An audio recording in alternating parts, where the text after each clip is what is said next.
rus tili bo'yicha sertifikat olishga qiynalyapsizmi? Unda biz sizga yordam beramiz. Bundan tashqari, reyestrdan chiqarish va patent olishdagi boshqa muammolarni hal qilamiz. Xizmat haqqi esa ish bajarilgandan keyin amalga oshiriladi. Murojaat uchun WhatsApp va imo orqali bog'lanishingiz mumkin. Husanovga 3 baho.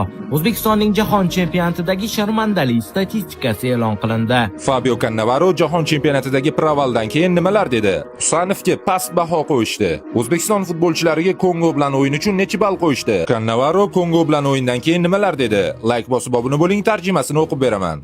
Husanovga past baho qo'yishdi. O'zbekiston futbolchilariga Kongo bilan o'yin uchun necha ball qo'yishdi? SofaScore portali Kongo O'zbekiston o'yinida eng past bahoni Abduqodir Husanovga qo'ydi, 508. Shuningdek, Ne'matov 509, O'rozov 603, Ashurmatov 606, Nasrullayev 607, Shukurov 607, Mazgavoy 609, Alijonov 604, Fayzullayev 606, Hamdamov 605 va Shomurodovga 609 ball qo'yishdi.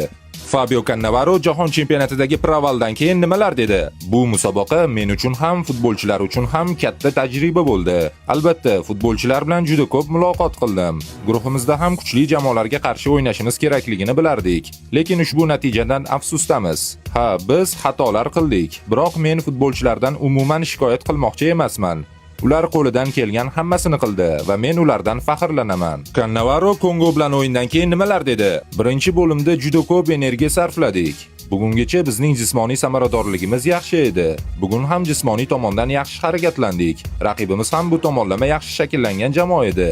Biz o'yindan oldin to'pni nazorat qilmasak, qiyin bo'lishini bilardik. Ikkinchi bo'limda xatolar qildik va shu sababli gollar o'tkazib yubordik. Bugun birinchi taymni juda ham yaxshi boshladik. Ko'plab imkoniyatlarga ega bo'ldik. Ikkinchi bo'limda esa xatolar qila boshladik. O'zbekiston Kongoga ham yutqazdi. Jahon chempionatining 3-turida Kongo O'zbekistonni 3-1 hisobida yengib, ochkolarni 4taga yetkazib oldi va play-offga chiqdi. O'yinda Eldor Shomurodov hisobni ochgandi. Kongo jamoasi ikkinchi taymda 3 ta gol urdi. O'zbekiston bu jahon chempionatida 2 ta gol urdi va 11 ta gol o'tkazib yubordi. O'zbekistonning bu o'yini haqida fikringiz qanday? Izohlarda yozib qoldiring. Husanovga 3 baho. O'zbekistonning jahon chempionatidagi sharmandali statistikasi e'lon qilindi. Jahon chempionati guruh bosqichi yakunlari biz uchun juda g'amgin tugadi. 3 ta o'yin, 3 ta mag'lubiyat.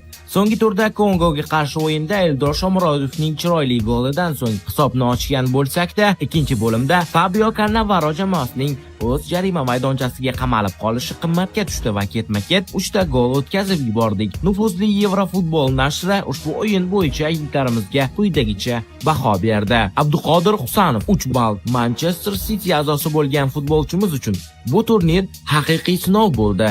U Vissaga qarshi o'yinda xatolarga yo'l qo'ydi, penaltiga sababchi bo'ldi va 3-golda raqib hujumchisini o'tkazib yubordi. Abbosbek Fayzullayev 7 ball. Birinchi bo'limda juda faol va aqlli o'ynadi.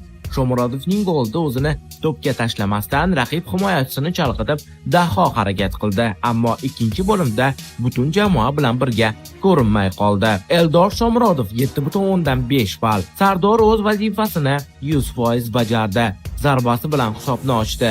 Pressing qildi va jamoaga yordam berdi. Agar ikkinchi bo'limda ham hujumkor o'ynaganimizda, Eldorda yana gollar bo'lishi aniq edi. Sizningcha turnirning eng yomon o'yinchisi kim bo'ldi? Husanovning xatolariga nima sabab bo'ldi deb o'ylaysiz? Bosimmi yoki tanlangan taktikami? Fikrlaringizni izohlarda yozib qoldiring.